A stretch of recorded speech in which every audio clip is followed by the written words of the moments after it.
जय Sai Ram. Welcome to बंदे हैं हम साईं के।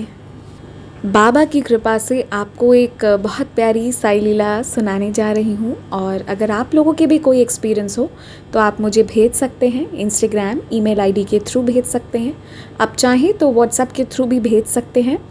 आप ऑडियो वीडियो या लिख कर जैसे आपका मन करे, जैसे आपका दिल कहे वैसे भेज सकते हैं। और चलिए सुनते हैं आज की ये साई लीला।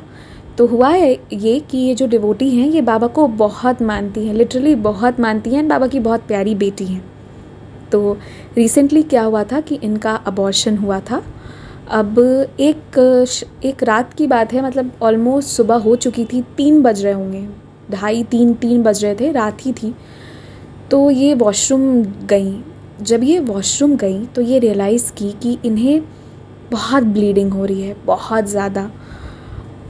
और इनके होश उड़ गए कि ये क्या हो रहा है। कुछ दिन पहले ही अबॉर्शन हुआ था, तो ये बहुत डर भी गई कि ये क्या हो गया है और ये क्या हो रहा है।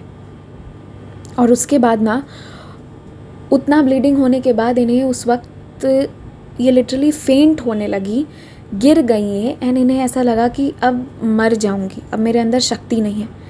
फिर ये जैसे तैसे उठी, उठकर कैसे कैसे करके, मतलब बेहोशी के हाल में, बिना किसी एनर्जी का, लग रहा था अब मर जाऊंगी, अब मर जाऊंगी, अब सांसें रुक रही हैं।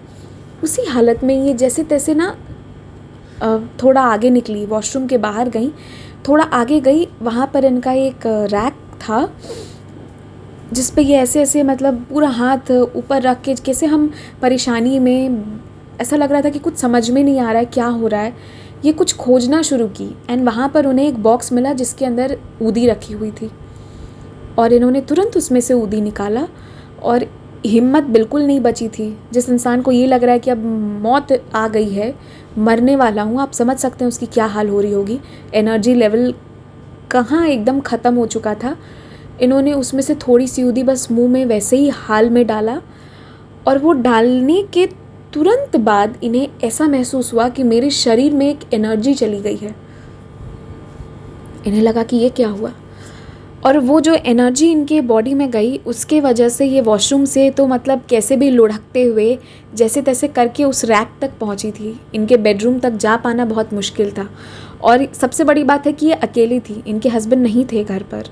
कोई रहता भी साथ में तो कोई हेल्प भी कर देता, बट ये बिल्कुल अकेली थी। फिर ये मतलब रैक तक तो पहुंची और वो ऊदी मुंह में डाला। डालते ही शी कुड फील कि मेरे शरीर में ना कुछ अंदर गया है।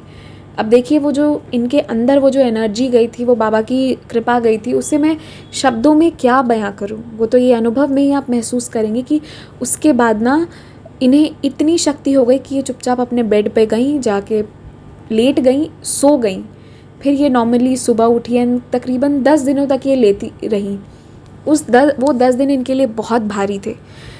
एनर्जी कम हो जाना, कभी लगना कि अब मतलब शरीर में कुछ बचा ही नहीं है, लग रहा है कि अब मौत हो जाएगी। बहुत दुर्बलता महसूस हो रही थी, बहुत, मतलब बॉडी कुछ है ही नहीं, इतनी कमज़ोरी महसूस हो रही थी। पर ऊदी जो होती है ना, वो मृत के लिए भी संजीवनी बूटी समान होती है। ऊदी ने इनकी रक्षा करी और ये जो है अब बिल्कुल ठीक हैं, बहुत अच्छी हैं। तब इन्होंने ये एक्सपीरियंस हमारे साथ शेयर किया। और इसीलिए बस, लेकिन देखिए, इनका ऊदी पर विश्वास बहुत है, इनका बाबा पर विश्वास बहुत है, इसीलिए ये ऊदी जो है इनके लिए संजीवनी थी। वरना जो बाबा पे विश्वास नहीं करते हैं, मतलब ऊदी तो बाकी लोगों के लिए ऊदी राख होती है। तो ये डिपेंड करता है कि हम कितना विश्वास करते हैं। अगर आप ऊदी पे विश्वास रखते हैं तो दुनिया के हर प्रॉब्लम का सल्यूशन आपको मिल जाएगा ऊदी में। आप जो भी ट्रीटमेंट ले रहे हैं, जो भी कर रहे हैं, वो कीजिए। अगर आपको ऊदी जल में डाल के पीने के लिए आप कंफर्टेबल नहीं है तो कोई बात नहीं, मत पीजिए, कोई कंपल्शन नहीं है। आप ऊदी का एक टीका अपने सर पर लगा सकते हैं, वो कीजिए, बाबा उसमें भी ब्लेसिंग्स देते हैं। तो ऊदी का सेवन ज़रूर कीजिए। और ऊदी का ये जो एक्सपीरियंस मैंने बताया, इसके बाद मुझे नहीं लगता कि मुझे ऊदी की महिमा के बारे में और कुछ कहने की ज़रूरत है। Udi in itself is a blessing. तो बस आज का यही था एक्सपीरियंस। आप लोग भी अपने एक्सपीरियंस शेयर कर सकते हैं इंस्टाग्राम ईमेल आईडी के थ्रू। आप चाहें तो व्हाट्सएप पर भी भेज सकते हैं, स्क्रीन पर नंबर शो होता है। और बस बाबा पे विश्वास रखिए, सब अच्छा हो जाएगा।